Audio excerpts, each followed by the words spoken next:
Irmãos e irmãs, boa noite a todos. Estamos aqui nesta sexta-feira, dia 2 de outubro, caminhando com vocês, refletindo com vocês em mais um programa Aprofundando na Fé. Vocês que acompanharam o Rosário Meditado das 18 horas, você, meu irmão, minha irmã, que está nos acessando aí pela Supermídia, pela internet. Vamos iniciar o nosso programa de hoje. Essa semana nós estamos abordando questões da hermenêutica, da exegese bíblica, para bem interpretar a Sagrada Escritura. Então, nós queremos abrir o programa de hoje, o último desta semana, passando para vocês o que diz o nosso catecismo da nossa igreja, no seu artigo 3, sobre número 128, quando ele vai falar a unidade entre o Antigo e o Novo Testamento. O catecismo já fala sobre aquilo que é o centro da Sagrada Escritura. Por isso, vai dizer no 129, os cristãos leem o Antigo Testamento à luz de Cristo morto e ressuscitado. A chave para interpretar a Sagrada Escritura, Antigo e Novo Testamento, é Jesus Cristo morto e ressuscitado. Esta leitura tipológica manifesta o conteúdo inesgotável do Antigo Testamento. Ela não deve levar a esquecer que este conserva o seu valor próprio de revelação, que o próprio nosso Senhor Jesus reafirmou. De resto, também o Novo Testamento exige ser lido à luz do Antigo. A catequese cristã primitiva recorre constantemente a ele. Segundo um adágio antigo, o Novo Testamento está escondido no Antigo, ao passo que o Antigo é desvendado no Novo. Isto, meus irmãos, deixa claro para nós esta unidade entre o Antigo e o Novo Testamento e também mostrando que a chave de interpretação da Sagrada Escritura, tudo na Sagrada Escritura, no Antigo e Novo Testamento, converge para Jesus Cristo. Então, é assim que nós abrimos este último encontro de hoje. O centro de toda a Escritura é Jesus Cristo. Foi para ele que os livros santos foram escritos. Tudo leva ao Cristo e somente nele se encontra sentido. Este fato nos deve recordar duas coisas. E aí nós recorremos novamente ao catecismo. No Antigo Testamento é importante e normativo, isto é, obrigatório para nós cristãos, somente aquilo que conduz a Cristo, aquilo que se relaciona diretamente com Ele. Vamos dar alguns exemplos que nós já dissemos aqui nos encontros dessa semana. Preceitos, por exemplo, como não comer carne de porco ou guardar o sábado, o preceito sabático, ou não usar imagens, ou ainda da circuncisão. Nada disso tem mais importância alguma para nós. Por quê? Porque Cristo cumpriu a lei, quer dizer, realizou tudo isso que era apenas figura do que deveria vir. São Paulo alertava os cristãos para isso. Ninguém vos julgue por questões de comida ou de bebida, ou a respeito de festas anuais, ou de lua nova, ou de sábados, que são apenas a sombra de coisas que haviam de vir, mas a realidade é o corpo de Cristo. Colossenses 2, 16 seguintes. Então, vejam bem, o Antigo Testamento, ele é a preparação para o Novo, ou seja, a preparação para a vinda do Messias, Jesus Cristo. Tudo nele leva-nos a Cristo. A igreja primitiva, através dos santos padres, fizeram uma releitura, interpretando o Antigo Testamento e vendo lá, em alguns textos, como o servo sofredor, de Isaías, esta imagem que vai ser coerente com Jesus Cristo. Então, tudo aquilo que tem no Antigo Testamento é algo que se relaciona a Jesus Cristo. Então, seria um grave erro interpretar o Antigo Testamento em si mesmo, sem observar como os primeiros cristãos, como nós dissemos aqui, reinterpretaram as Escrituras de Israel à luz de Cristo. Como compreender quem é esse Jesus de Nazaré, que morreu, que foi crucificado? Como compreender quem é esse Jesus, filho de José e de Maria, que foi incompreendido pelos seus irmãos de comunidade, pelas lideranças religiosas que seriam as primeiras a ter o dever de acolhê-lo bem? Como compreender esse Jesus Cristo que traz uma proposta, uma mensagem universal? Então, os primeiros cristãos releram a Sagrada Escritura, a Torá, as profecias e concluíram. Ela fala de uma maneira, embora alegórica, embrionária, ela fala de Jesus Cristo. Por exemplo, é desconhecer a ressurreição de Cristo afirmar que os mortos ficam dormindo lá no Sheol, como o israelita pensava. Se o Antigo Testamento afirma isto, é porque os judeus esperavam o Messias. Ora, nós, cristãos, sabemos que o Messias já veio. É também uma leitura errada o cristão falar em batismo nas águas. Este era o batismo de João Batista. Com a ressurreição do Senhor, o batismo com água é batismo no Espírito do ressuscitado. No Novo Testamento, a água é símbolo do Espírito, conforme está em João 7, 37 a 39, 4, 13 a 14 e 19 a 34. Que compreensão eu, cristão, devo ter sobre o batismo? Aquela compreensão do batismo de João, um batismo penitencial, ou a compreensão de um batismo que me introduz na vida da igreja e que me dá a graça de Deus e que me torna, por adoção, filhos e filhas de Deus? É claro que esta última que vem a compreensão com Jesus Cristo.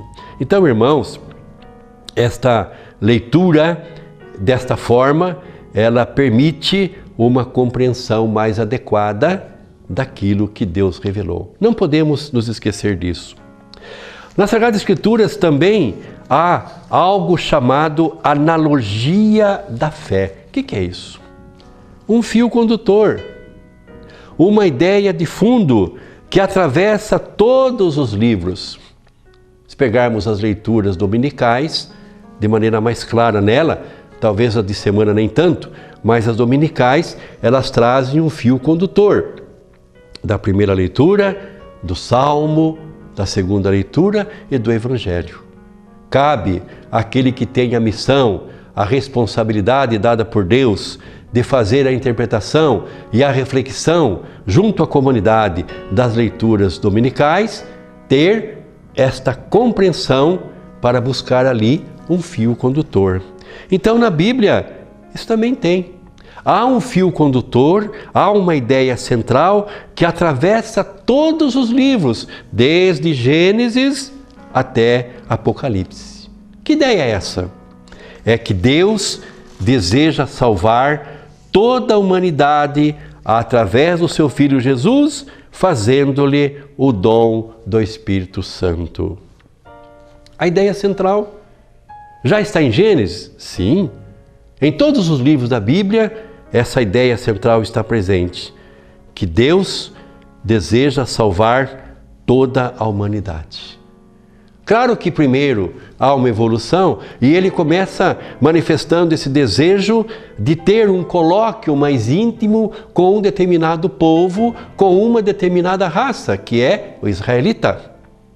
Depois, em Cristo, nós vemos que a salvação vai ganhar o seu sentido universal.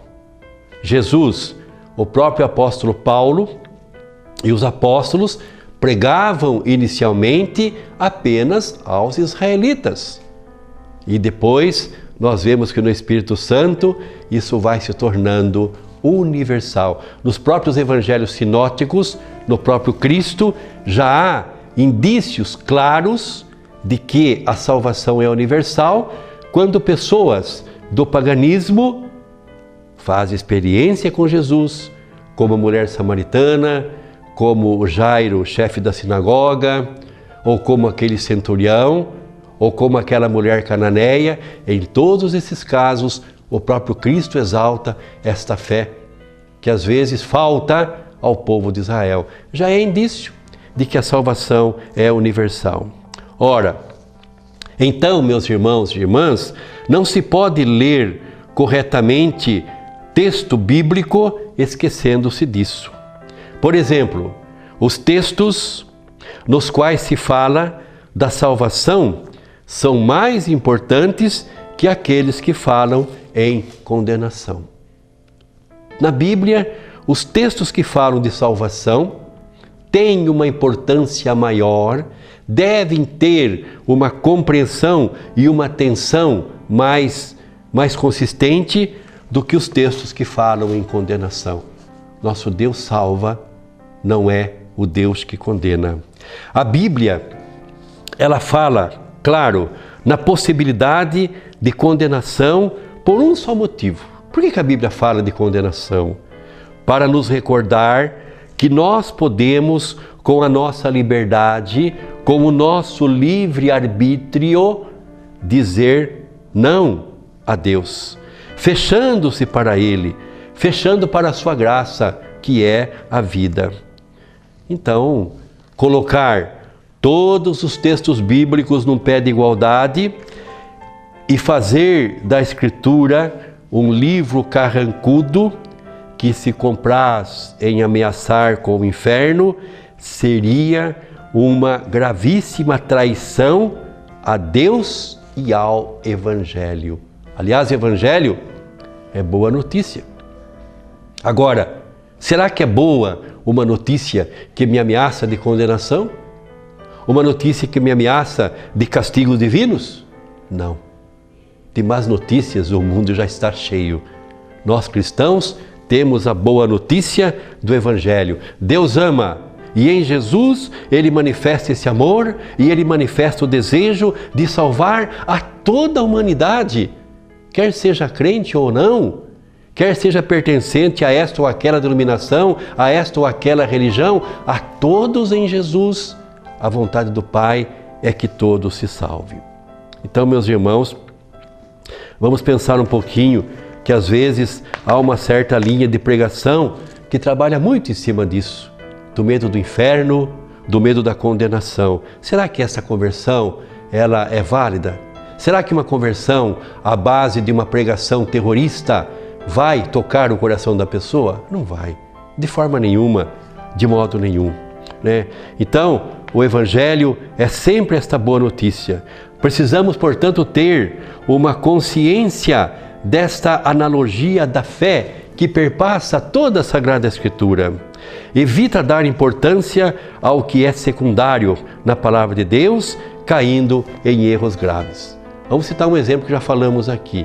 Então vou ver que Deus vai me salvar. Eu abro o texto lá sobre o Balaão e a sua mula falante. Ora, aquilo não é um texto primário, aquilo é um texto secundário, como outros textos secundários. É preciso que eu veja qual é a perícope, qual é a mensagem central. Deus nos salva, né? Às vezes há um certo debate, né, em algumas religiões. Se pegarmos, por exemplo, Amós 3,7, pois o Senhor Deus não faz coisa alguma sem revelar o seu segredo a seus servos, os profetas.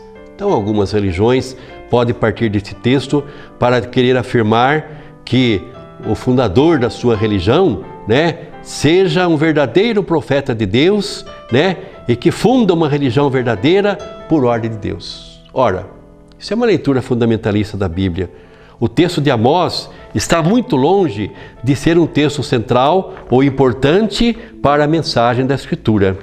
Em outras palavras, poderíamos dizer assim, às vezes para uma visão fundamentalista, coa o mosquito e esquecemos e deixa passar o camelo.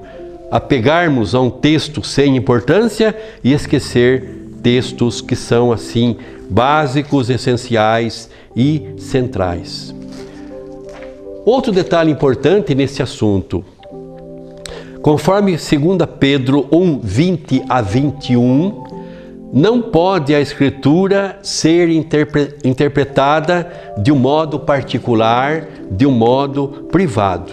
Deus se revela a toda a humanidade, não a alguém particular, a uma religião em particular, a um grupo em particular. O Antigo Testamento nasceu do povo de Israel e era interpretado no seio da comunidade israelita. Do mesmo modo, irmãos, o Novo Testamento nasceu no seio da Igreja Católica. Se o Antigo Testamento brotou de uma cultura, de uma tradição, de uma nação israelita, há de se reconhecer que o Novo Testamento nasce no seio da Igreja Católica. Foi produzida, escrito por católicos para a comunidade católica, que era toda católica. O Novo Testamento nada mais é que o essencial da tradição oral da Igreja. Isso aqui é interessante. A Bíblia, antes de ser uma tradição escrita, e aí podemos aplicar o Antigo e o Novo Testamento, ela era uma tradição oral. Antes de se escrever, a Bíblia é uma tradição oral, passada de pai para filho, passada para gerações, passada pelas comunidades, e que um grupo de pessoas, inspirado por Deus, vai então elaborar o texto bíblico. Então, nós dizemos assim, porque o próprio Jesus Cristo não mandou escrever nada. Jesus mandou pregar oralmente e pela vida. Nem Jesus nunca produziu nada por escrito, né? Basta pensar nisso. Cristo morreu e ressuscitou no ano 30 da nossa era. Se pegarmos o livro mais antigo do Novo Testamento, o primeiro a ser escrito foi a primeira carta aos Tessalonicenses, produzida no ano de 51. O primeiro evangelho a ser escrito, sinótico de Marcos, foi pelo ano de 64, mais ou menos. Então, o cânon definitivo do Novo Testamento somente foi definido pela Igreja entre os séculos II e III. Tudo isso significa, portanto, que a Igreja existe antes do Novo Testamento e que o Novo Testamento nasceu na Igreja. Quer dizer, na comunidade, sob a liderança de seus pastores legítimos. De modo que os escritos neotestamentários nada mais são do que a expressão da fé na comunidade. Então, com base nisso, que é um fato histórico, comprovado, né? A interpretação correta da Escritura, né? Se nós olharmos aí para o Antigo Testamento, a Escritura antiga nasce de Israel.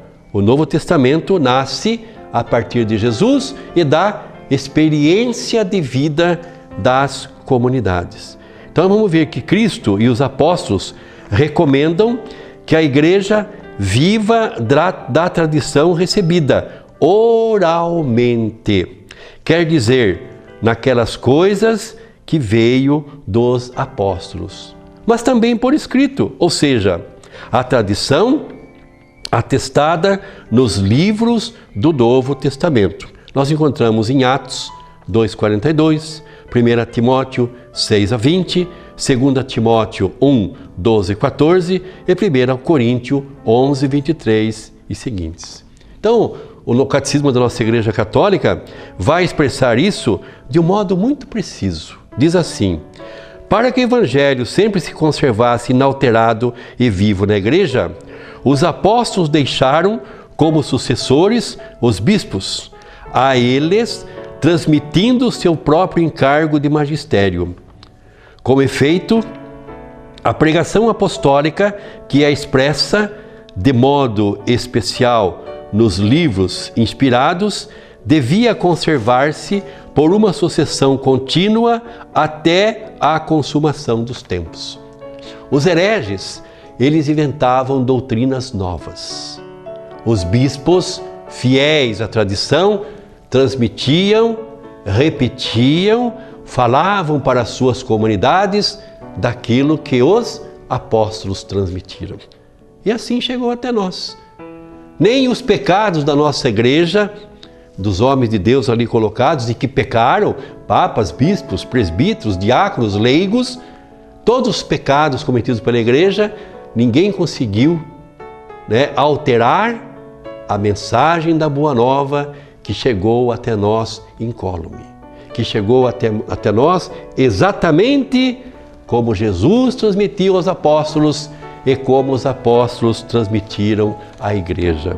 Meus irmãos e minhas irmãs, nós vamos encerrando o programa desta sexta-feira, encerrando esta semana.